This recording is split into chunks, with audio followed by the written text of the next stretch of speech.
From UFOs to psychic powers and government conspiracies, history is riddled with unexplained events.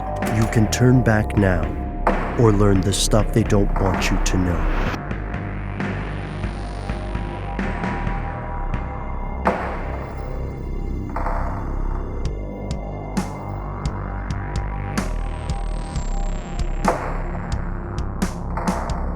We're returning to Haiti, where last year, another person tried to launch a coup in this country. Coups don't get discussed super often in the Western media, partially because historically Uncle Sam is responsible for a lot of them through various proxies. This one is different because the architect of the coup, which was unsuccessful, was a former sergeant in the U.S. Marines. He was born in Haiti, and in April 2019, this Marine, Sergeant Jacques-Yves Sebastien de Rousseau, he started planning on going back to his homeland with a bunch of firearms to start a militant group, to overthrow the current government of Haiti and to become the president. Almost a year ago to the day, they arrived at the airport in Port-au-Prince, and they were doctoring paperwork such that it seemed that he was a Marine colonel on legitimate orders to go there. And then he had a friend, a guy named T.H., that's all we know so far, who would pretend to be Durousseau's subordinate, and they would fill out paperwork to transport these items. But everything that they said they were transporting, it was a lie. It was a cover story because they were taking weapons, body armor, rifle scopes, and they almost got away with it, but those pesky folks at customs finally stopped him. And when they stopped him, he said something very interesting. They checked his luggage. He was detained. And instead of calling for a lawyer, instead of remaining silent, he waived all his rights. He told the investigators he was traveling to Haiti to help the Haitian people, quote, defeat the thugs that have been creating a little bit of part of the instability in Haiti. This story is crazy, right? It's already an unfortunate thing. We saw a failed invasion of, Venezuela earlier this year. Do you guys remember that? I do. We've seen a couple of other lone actors, but the thing that's the most nuts about this is that this is just the most recent example of a thing that happens way more often than it gets reported.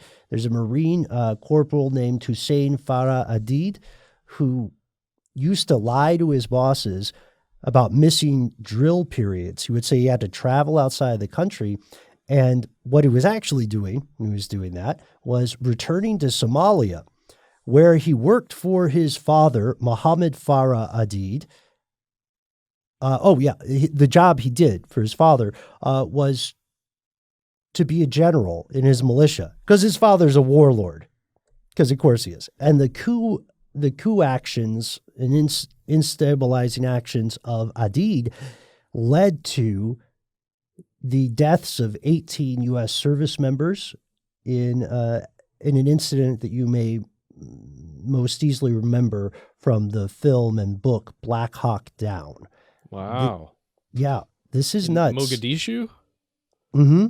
Yep. Spot on. Just so. So Wow. we have we have multiple cases of people going out on their own, going rogue, and launching coups. Now, is this, Matt, you said this is something you hadn't heard of. Noel, was this familiar to you at all? Not at all. No, this is all news to me. I just feel like it's such a dangerous thing, but it also makes me feel like people are so motivated. You know what I mean? One time, people are out here changing the world for the better or the worse. And one time I legitimately fell asleep trying to put on a pair of pants.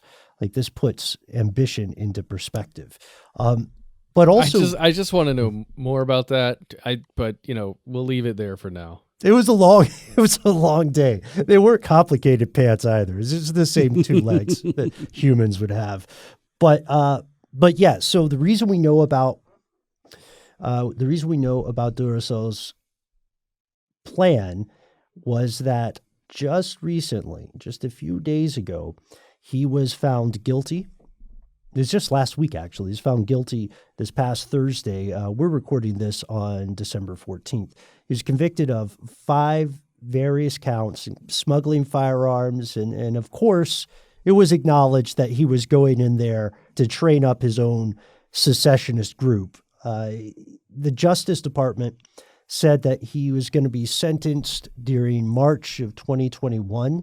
The maximum penalty for getting caught planning a coup, at least in this situation, if you're evaluating your options, is 20 years in prison and a $250,000 fine, which this gave me a tangentially related question I wanted to pass to you guys.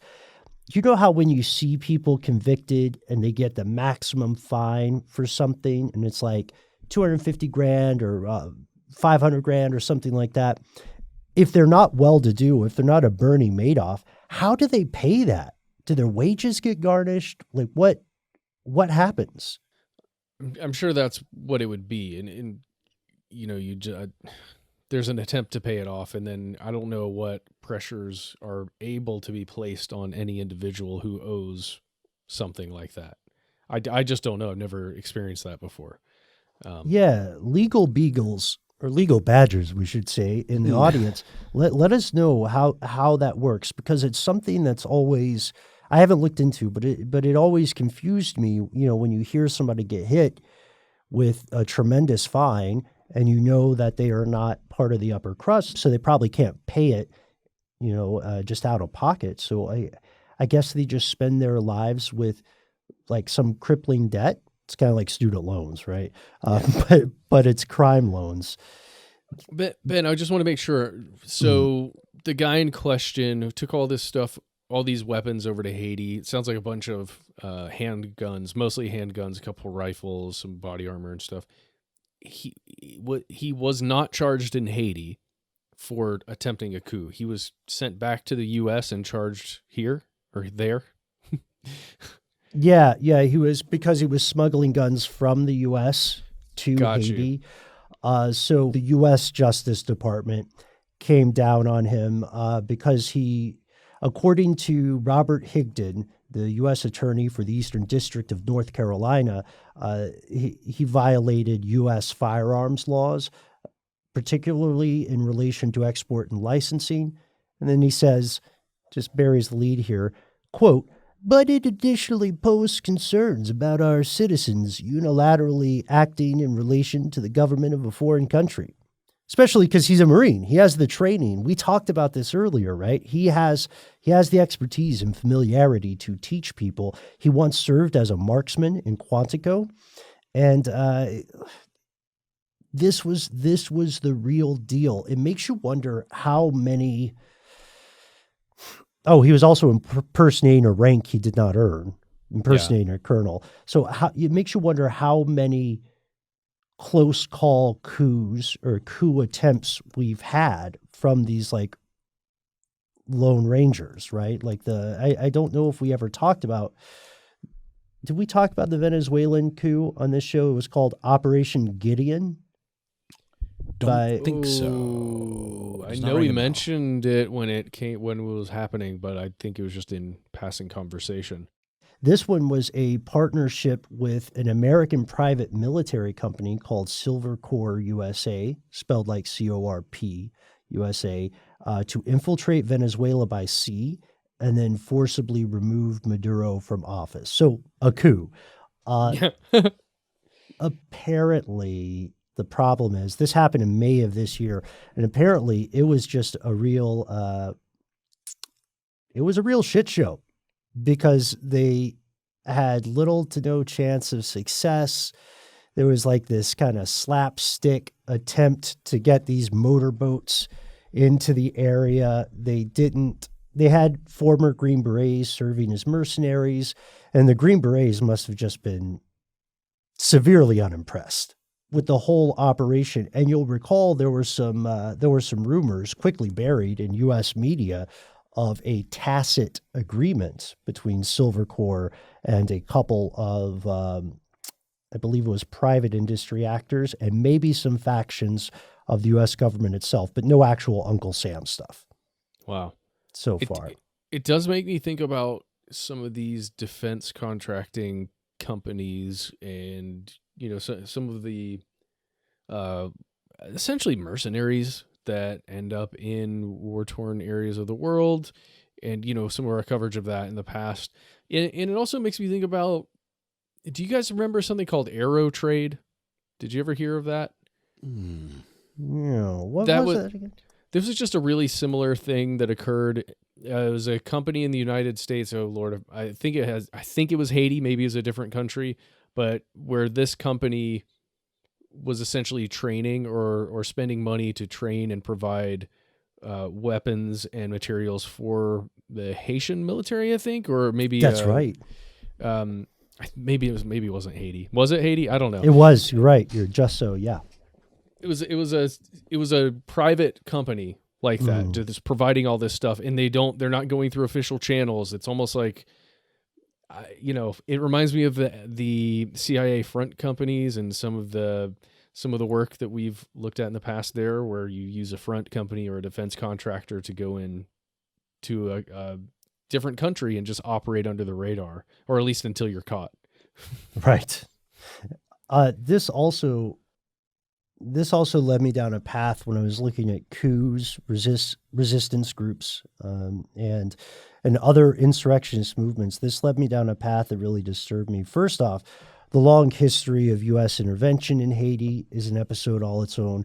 Secondly, I fell into a very disturbing rabbit hole on the practice of like the phenomenon of child soldiers, how they are recruited, how they are brainwashed, what happens in the aftermath. And it's honestly, it's an episode that I feel like we should do, but it's immensely disturbing. I think the idea of coup has always been really fascinating to me, because oftentimes, a coup will overthrow an illegitimate or dangerous regime, like that already maybe seized power via a coup of their own, but it's defined as like a typically illegal, unconstitutional act by a political faction. I'm interested to hear what you guys think about the idea of coups. Are they inherently illegitimate? Or is it just a fancy word for like an uprising or a revolution? A lot of times it's an overthrow by an outside actor, or at least spurred on by an outside actor. A lot of times, not always. No, I understand that, but I'm saying, is it a specific word that refers to that, or is it only a word that's used when it's when those conditions are in play, or could you consider a coup to be a legitimate overthrow of a, like, are coup and revolution ever interchangeable, or are they like, one person's coup is another person's revolution, that kind of thing? Yeah, well, coup d'etat translates to blow of state.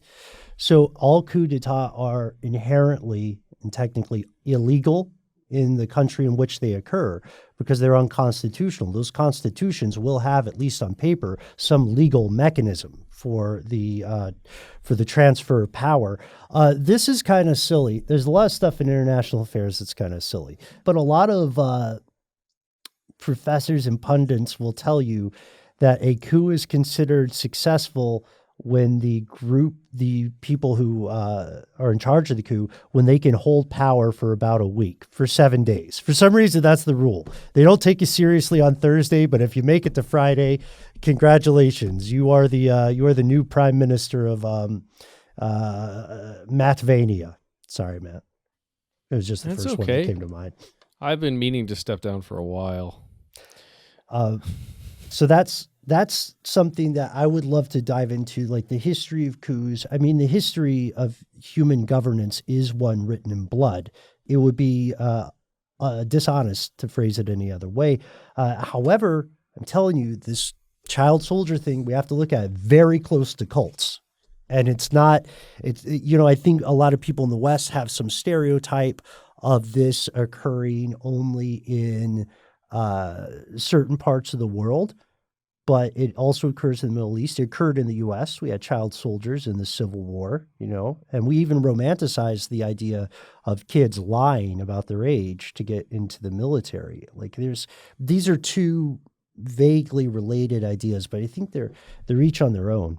We talked about this before, but my wife has personal stories working with children, like young kids who are gang members who are actively using weapons and engaging in activities that are similar to being a soldier, if not the same thing, fighting a war.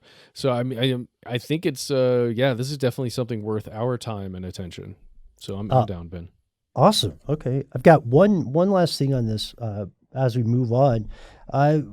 You may have, if you are, whether or not you're in the U.S., if you follow U.S. domestic news, you may have heard some of the recent actions of the current administration described as a coup. I would very much like to hear your thoughts on this, Conspiracy Realist. Just hit us up, conspiracy@iheartmedia.com. We have our section at the end where we tell you all the ways to contact us. But the question that I have for this segment is, are the recent events in the domestic sphere of the U.S., do they or do they not meet the threshold for what would be described as an attempted coup? No judgment. Just let us know.